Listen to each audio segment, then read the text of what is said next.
Hello and welcome to the Growing Green Landscapes Podcast with Jeremiah Jennings. While still in his early 20s, Jeremiah already runs a successful six-figure lawn maintenance company.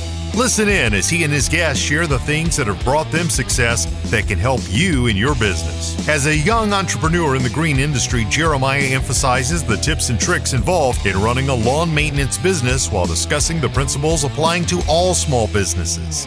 If you're wanting to grow, become profitable and professional, you're in the right place. And now, here's your host, Jeremiah Jennings.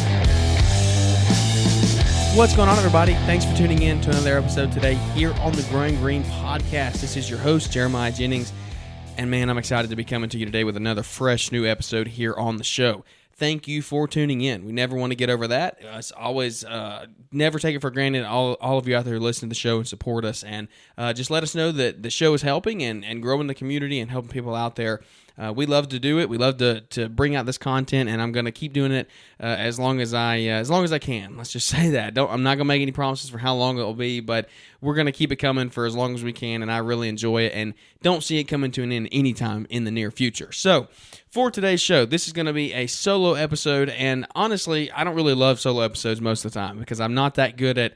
I'm not the best person to sit here and just listen to and talk. I'm not really good at that. I feel like I'm pretty decent at having conversation with people and picking out points and asking decent questions. But when it comes to just sitting here talking solo, that's not my best trait. But today I'm actually pretty excited about this one. I'm going to go ahead and preface this by saying I'm not the best economist. I don't know all the best terms and values and numbers and everything like that, because this is one of those things where I'm going through this like you guys out there who are young in business. And being young in business, you don't really know all these things about the economic world and the growth of the economy. And we haven't been in it long enough to see the cycles and the terms of presidents that have come and gone. And if you've been in it for 15 or 20 years, you've seen this cycle, and you've seen people come in and go out and how things go up and down. And you just kind of see how that works. And when you've been in business for that period of time, you learn, you pick up, you self-educate, you learn from other people out there and other successful business owners on topics about how the economy works. And so it all goes back to how much you pay attention in school. And I'll tell you, I'm not the most educated person when it comes to that. Like I said, should have paid better attention in my economics class in 8th grade. But anyway, moving on to today's topic, and what we're going to talk about today is we're going to talk about how to survive a recession as a business owner. And the thing is, let's go ahead and get out of the way. Recession is coming, whether you like it or not. Whether you want to believe it or not, it's coming.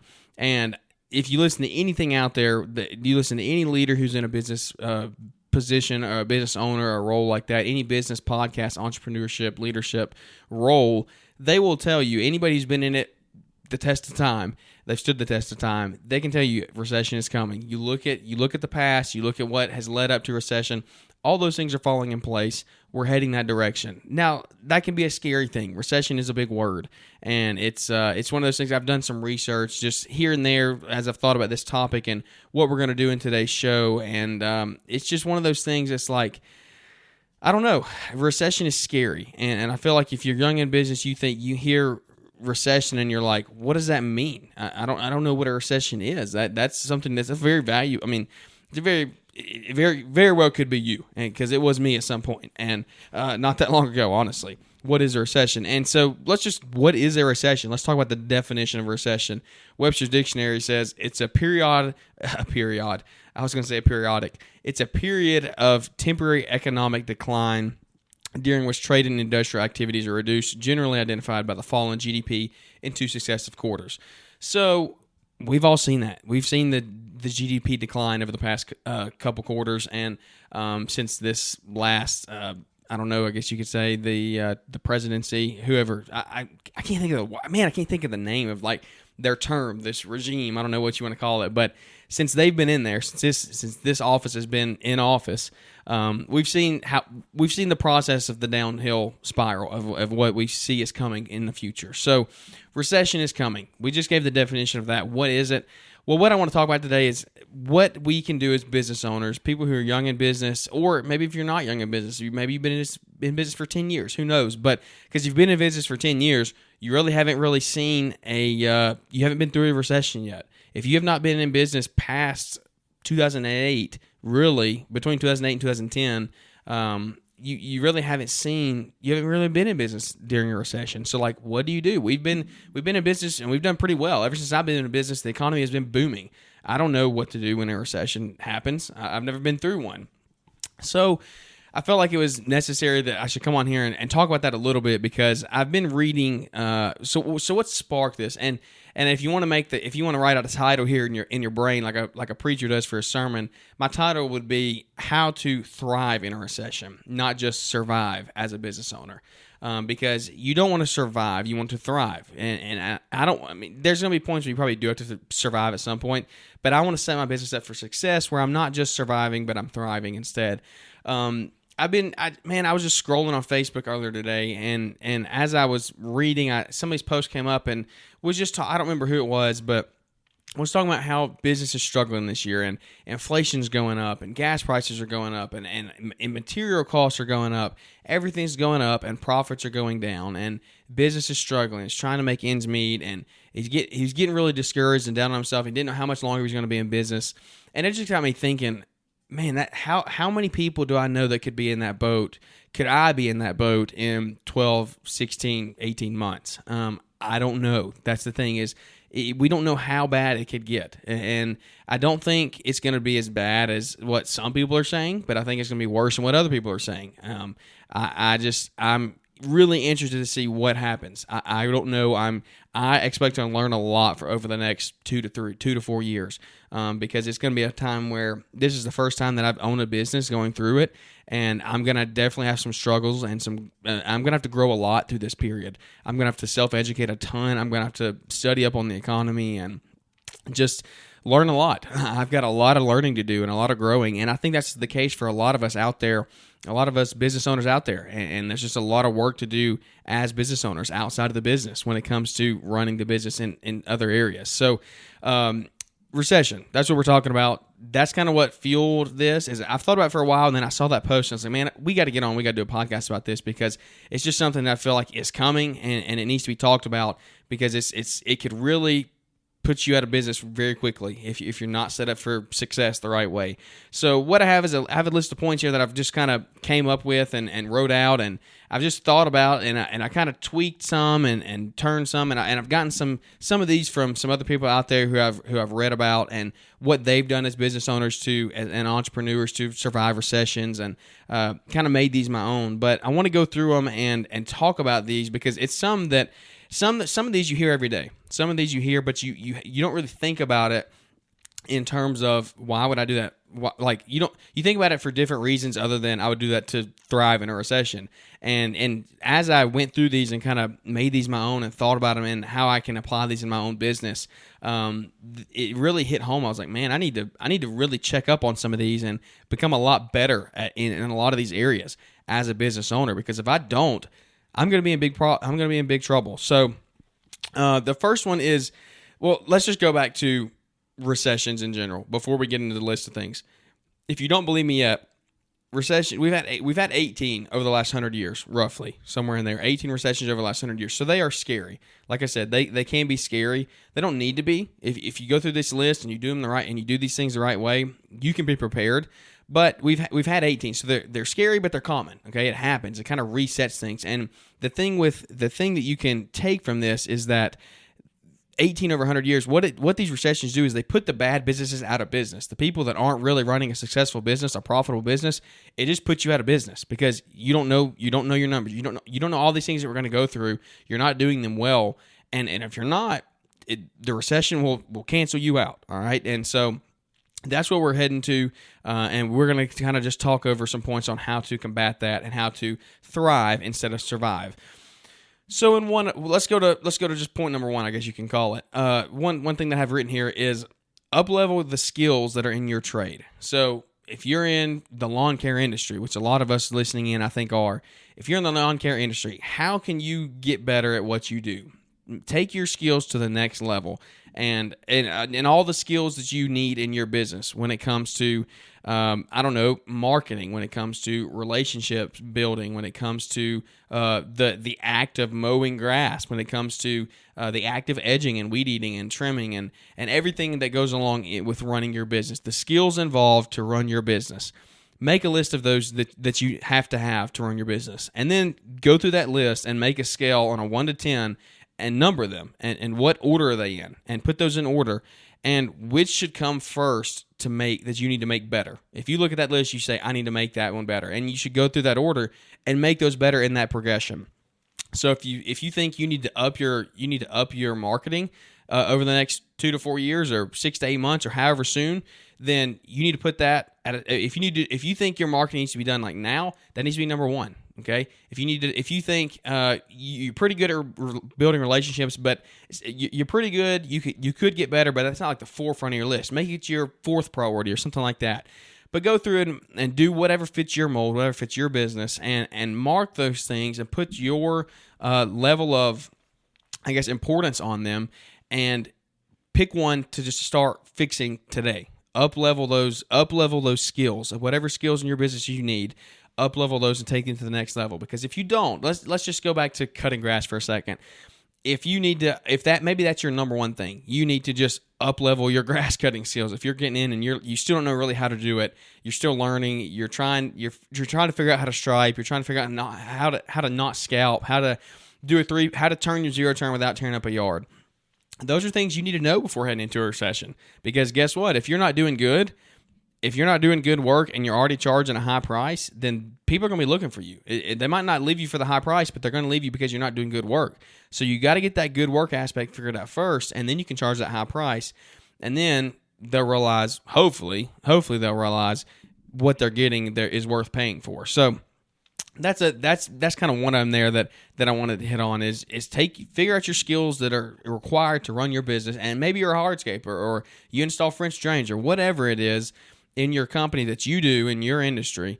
Take that, up level your skills, make a list of level importance, and then take those and take them to the next level.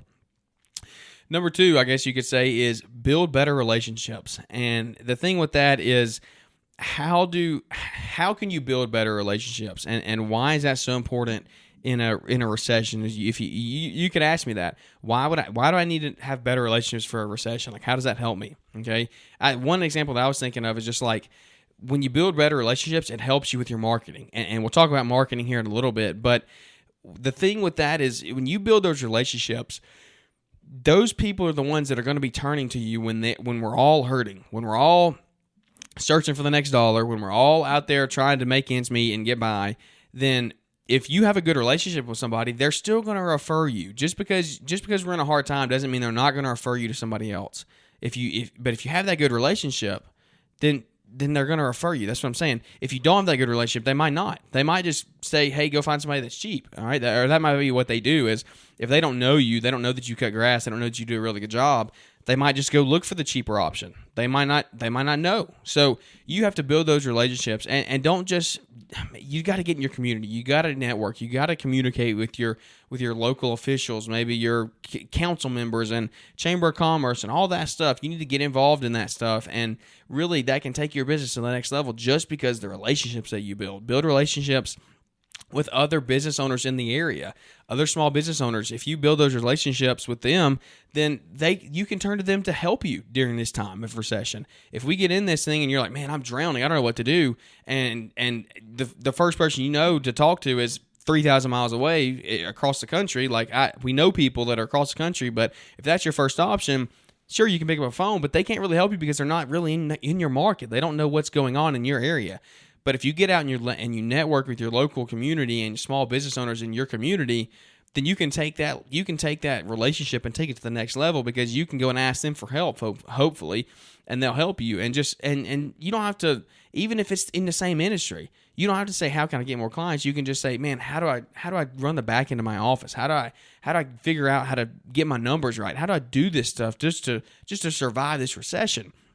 So that's one thing about relationships, and I talk about relationships and networking on here all the time, so I'm not going to harp on that too long. But I thought that one was a really good one, and you got to build a better relationship with your employees too. That's something that you need to start now if you have employees. And like I've said this before, I'm not going to talk about things that I don't have experience with, and I don't have experience hiring 10 or 15 employees at a time. I keep 2 or 3 at the most. So with my 2 or 3 guys that I have, I always try to keep good relationships with them. And we're going to talk on employees a little bit later. We'll come back to that. But you want to definitely start furthering relationships with your employees. A third one is current offers versus your needs. So what are you offering versus what your customer needs? And a good example of what I thought this would be is we talked about this kind of post-COVID was the maintenance business did really, really well, and honestly, all home service businesses did. So it was a weird time. I mean, government printed money, people had money to spend. They were wanting to spend money, so they wanted their patios built, they were wanting all that stuff. But in a time of recession, people are trying to pinch pennies. They're not trying to spend money. So in my point of view, a maintenance business could do really well over you could say just an install only business. So maybe you install only now, but you should get to the point where you're doing maintenance on your installs. So maybe your HVAC unit system, and we actually have one here near us that does my home.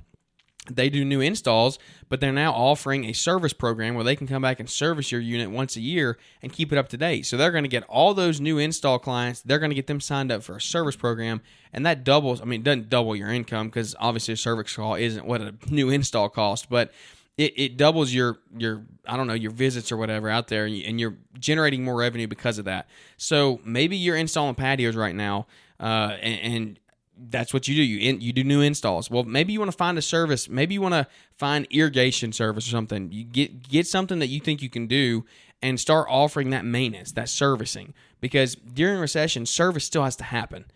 New installs don't have to happen. The patio can wait for 3 or 4 years or 10 years if it has to. But installs, if they have to water their grass in a drought, people really care about that. If you're in California, you have to water. Okay, if you're in Florida, you have to water in the heat of the summer.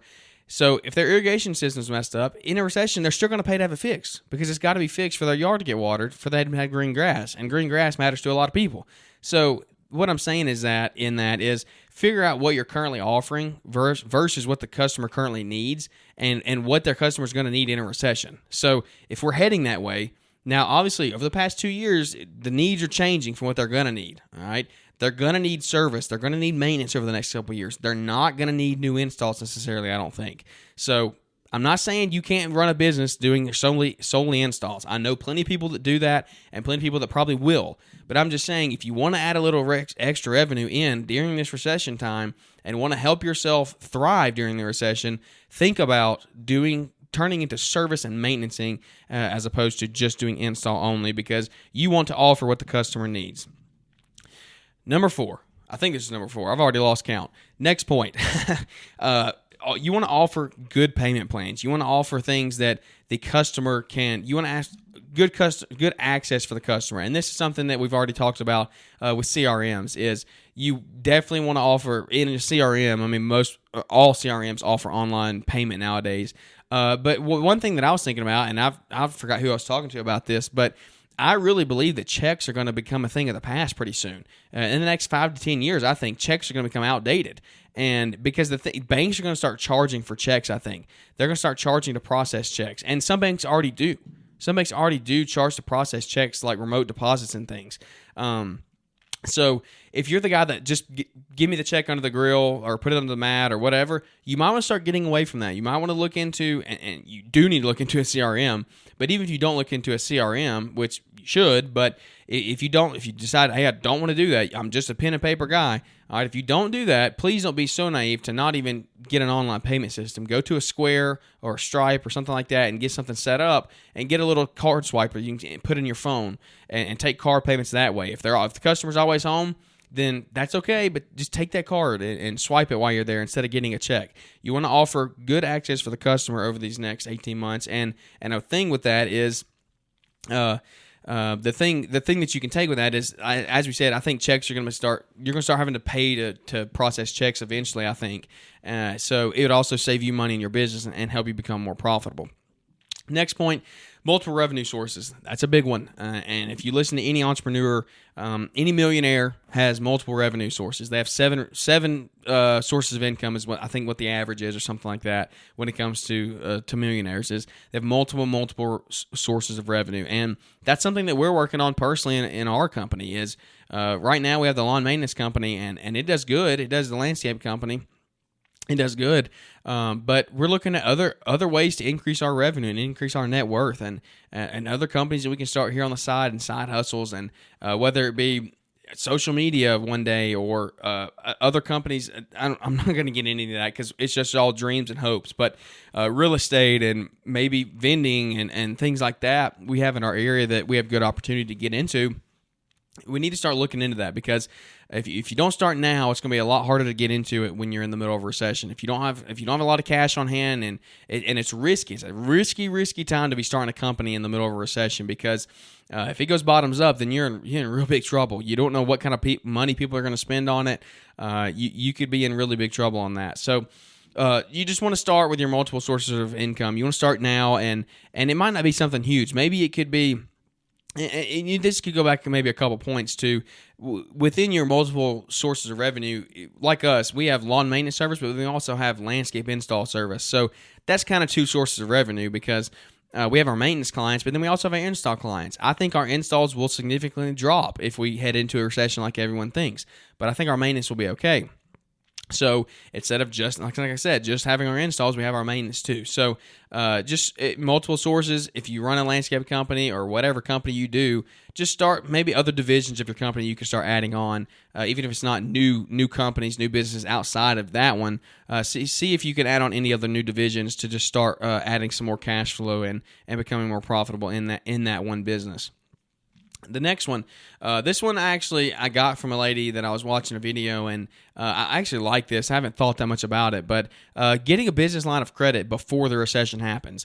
Because here's the thing, maybe people want to run debt free. That is true. Having a business line of credit doesn't mean you're in debt. You don't have to use the business line of credit. I have a business line of credit. We have one, and it sits there. But it's there if I need it. It's there if something happens where I can't get out there, and there's no need to even get into all that. But it's there if you have to have it. So the thing with the recession is, if you have that, you already have it in place beforehand. It's better to have that in place than to have to shut your business down because you don't have money on hand. Like, it's better to carry that credit and that debt than to have to shut your business or lay off employees. That's the thing, is like, when it comes to the recession, it's going to affect a lot of things. It's going to affect your cash flow. It's going to affect your profitability. It's also going to affect your employees. We're getting to employees here in a minute. We're going to talk about that some more, but think about getting a line of credit if you don't have one already. Reach out to your local bank, your local credit union, and I think they can really help you. That's a good thing that I think you should have set up anyway. It helps with your business credit anyway. You need to have some business credit. So if you don't have that, look into getting that.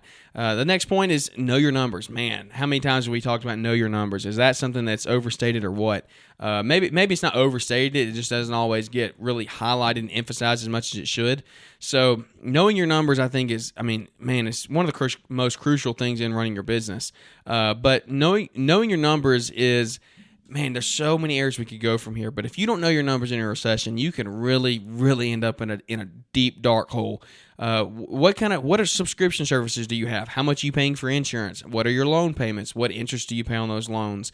How much do you spend eating out a month? How much do you spend on fuel? What is your rent and your mortgage? What are your all your basic budget items?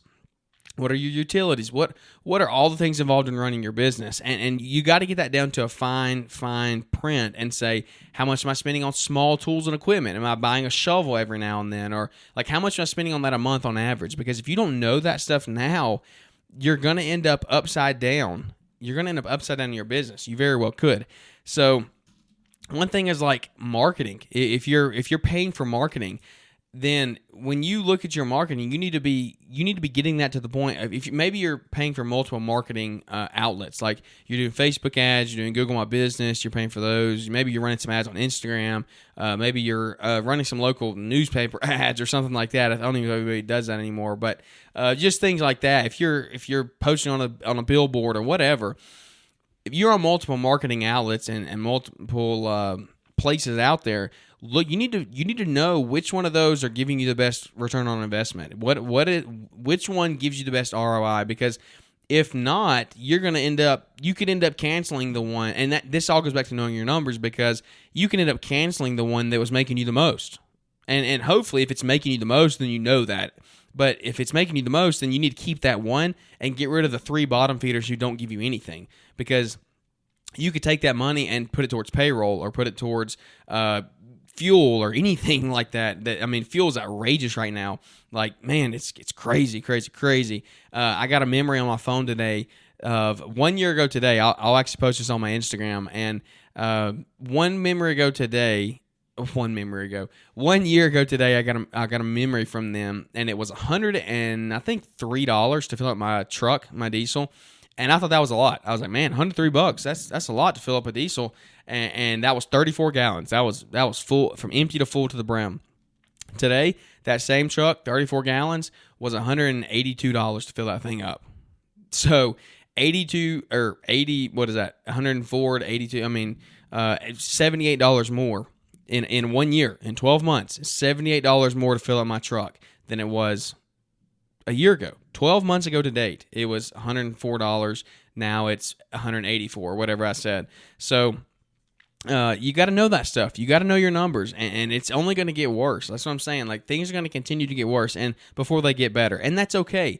I don't want to do this podcast to scare you. I want to do this podcast to prepare you, and because I want to be prepared, and I'm trying to listen to people who are preparing me. Because if I'm not being prepared, then I'm not going to thrive. I'm going to survive, and hopefully survive. That's the thing.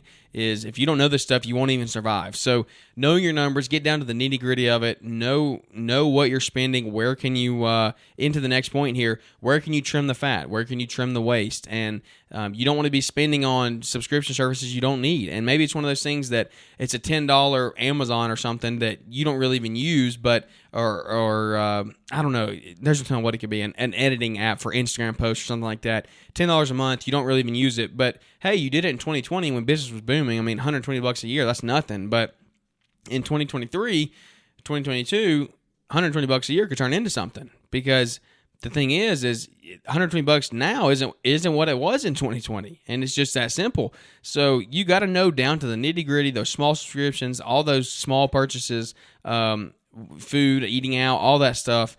What are you spending? You got to know your numbers. If you don't know your numbers, then you could really end up. And I'll give a little plug here for John Pajak and his business coaching that he does when it comes to budgeting and everything like that. Budgets, break evens, and bottom lines. You can find that on greenindustrypodcast.com for him. And I haven't personally done that. I've thought about doing that, and I'm still thinking about it. I honestly might do that. John's a great guy. He's super smart. He's very good at educating, and he's a wealth of knowledge. So if you need help figuring that stuff out, go check that out and get with John about that. It's definitely not a free course, but it's worth every penny that you pay. John will greatly help you out. So let's circle back to kind of the employee talk that I keep saying we're going to get to. You got to treat your employees really well right now. And I'm not saying you kiss up to them, but I'm saying you want to make sure that they know that they're appreciated and that they're loved, and you really like having them there. Because if you don't, man, when times get tough, how are you gonna keep them? Because the thing is like, and I know typically in a recession, jobs drop off. Like, you think it's hard to go get a job, so your employees aren't going to go anywhere. But you never know; they just might. We have plenty of jobs out there to be taken, and we know that labor is tough right now. So there's a lot that's going to happen. A lot that's going to have to happen for that whole thing to change. And if you're not treating your employees well, if you're not making sure that they know that they're appreciated and taken care of, then when that time comes, if you can't pay them what they need to be paid or give them the hours they need to be given, then they might just haul off and leave, and they might not have any, I don't know, I guess you could say any loyalty to you, because they don't really think you care about them, so why should they care about you? So you want to start that now, and you want to start that now. Recession or not, you want to just have a good relationship with your employees. But I think now more important than ever, always do what you can to help them. And in ours, like I'm not the best employer for sure. I've got a lot of things to work on and grow and learn. Like I haven't had a bunch of employees, so I don't know really the best things to do. But like, we always try to buy their lunch at least once a week. We try to give them a little incentive to get some stuff done. We have an early day here or there, or come in late one day and get a late start, maybe work a little later if they want to sleep in. Just different things that you think that you can do to offer your whatever fits your business model. Like I said, some people can't do that, but when it comes to the whole sleep in thing and work later, but just do whatever works for you and your company, but just make sure you're treating your employees with the best ability that you can, and make them know that they're loved and they're appreciated. Because when times get tough, you just got to make sure that in the recession, if things do get tough, that you always want to do what you can to keep them too. So like another thing off of that is that if you do have employees and you're treating them well and all that, you already do that. But what if you get there and you're like, okay, man, I don't know, we don't really have to work to keep everybody. Like, you got to do everything you can to keep your employees on. Like, try to cut their hours before you fire them. Don't just fire them. Try to cut their hours and keep them on. Try to keep their pay rate the same. Try not to drop their pay rate. You want to pay them fairly for what they're doing. And the thing with that is, like, you got that goes back to knowing your numbers though. Like, are you paying them something that you can afford? No. And we talked about this or no, we didn't. That wasn't something we talked about on air. But anyway, you just got to know a lot of percentages when it comes to employees and stuff. And that stuff I'm still figuring out. So I'm not gonna, like I said, I don't give advice on things I don't know a lot about. I'm still working on the percentages and stuff of what employees should be making, and when it comes to like percentages versus wages versus income and all that stuff. So anyway, that's a long employee talk. It's kind of a rant, but just know that you got to treat them right. You got to take care of them, because they're going to be the ones taking care of you in the long run. So the next one is an emergency fund, and this kind of goes back to like a Dave Ramsey thing. I don't know. Some people love Dave. Some people hate Dave. I kind of like what Brian said on one of his recent podcasts. Is like, he's great for a W-2 employee. If you want to just save up and live debt free and have a good retirement, then and you pay taxes every year. Your W-2, you get all the stuff. I mean, we all pay taxes, but if you're good, he's good for a W-2 employee, pretty much is what I'm trying to say. I think for when it comes to an entrepreneur, he's not that good. I don't really like his policies when it comes to that. But hey, he's made a lot of people wealthy, and he's helped a lot of people along the way. So what he says is great, and his baby steps work for a lot of people. So not saying that stuff doesn't work. I'm just saying I don't think it is the best. It is the best advice for the life of an entrepreneur. But anyway, with that being said, emergency fund. That's what I was going is. If you don't have an emergency fund, that could really hurt you too. You want to start building that wealth now while you can. You want to take on those extra jobs. You want to do that extra work while you have it, and you just want to work really hard right now. You want to just start saving your money.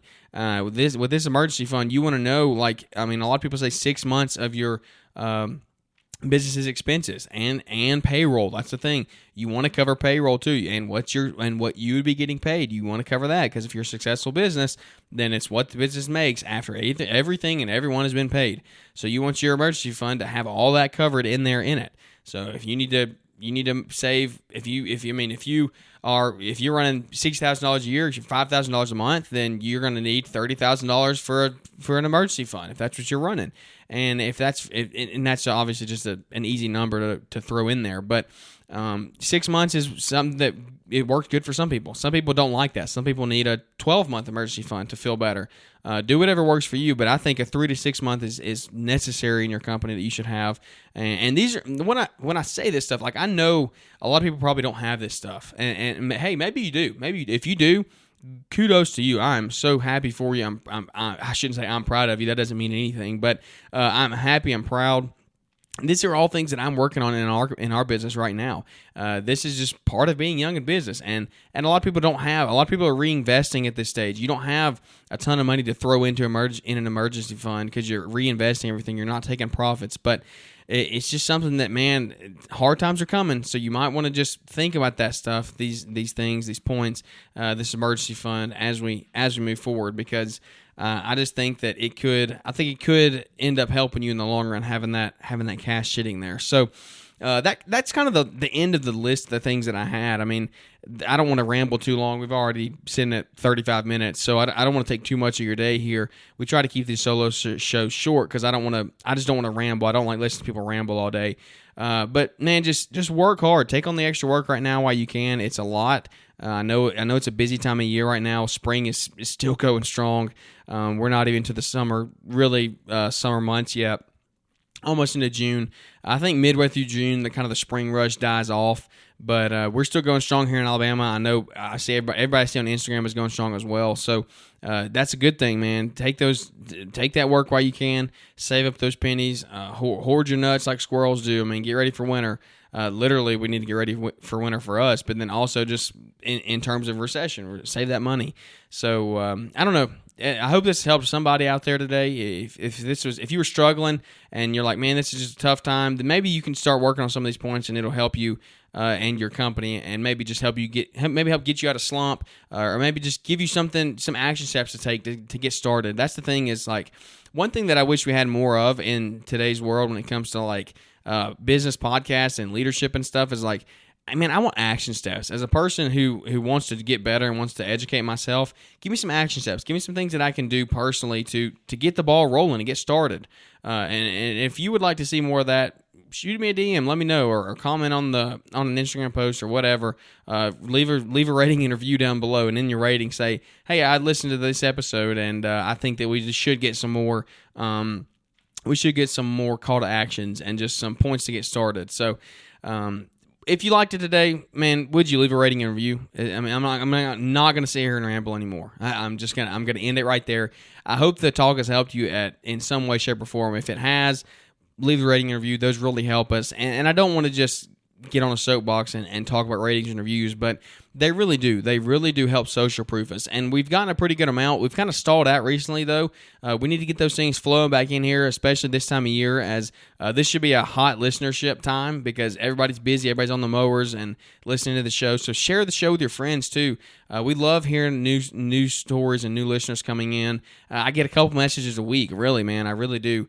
Get a new couple messages a week talking about how they found the show and how we're growing and getting better, and they didn't know it existed, and now it's helping them in their companies. And that's just, man, that's the best thing that we can hear. That's better than any money, any sponsorship, any brand deal that we could get from this. It's just hearing that we are being a help to other companies and other businesses out there, and other people who are young in business just trying to crush it like me and you. I'm the same as everybody out there listening. So if this really has helped you, then please share the show and leave us a rating and review. That would really mean a ton to us. If you liked it, share it on your Instagram story, and we'll repost it and share it there as well. So you can follow us on Instagram at Growing Green Landscapes. If you do want to get in touch with us there, it'll be in the link in the show notes. My email is there as well. If you ever want to reach out, just ask some questions or talk or connect or anything like that. If you would like to be on the show, maybe you have a business that you want to get on the show and talk about, and you're young in business and you have some points you think you can bring to the table, then shoot me a DM and let me know. We'll have a little conversation about it and see if we can get something lined up. But with that being said, we're going to wrap it up. There's not really much anymore to say. Just if you learned anything from this today, I hope it just taught you how to thrive in a recession and not just survive, and help you can take your business to the next level. So thank you for tuning in today and listening to the show. We look forward to catching up with everybody here on the next episode. Thanks for tuning in to the Growing Green Landscapes podcast. We know you have many other podcast options to choose from, and don't take it for granted that you chose to spend some time with us today. You can connect with Jeremiah Jennings at Growing Green Landscapes on Instagram, or use the link in the show description. Don't forget to smash the follow button on the podcast and leave those 5-star ratings and reviews. We hope you crush it in your business and hope to catch you on our next episode.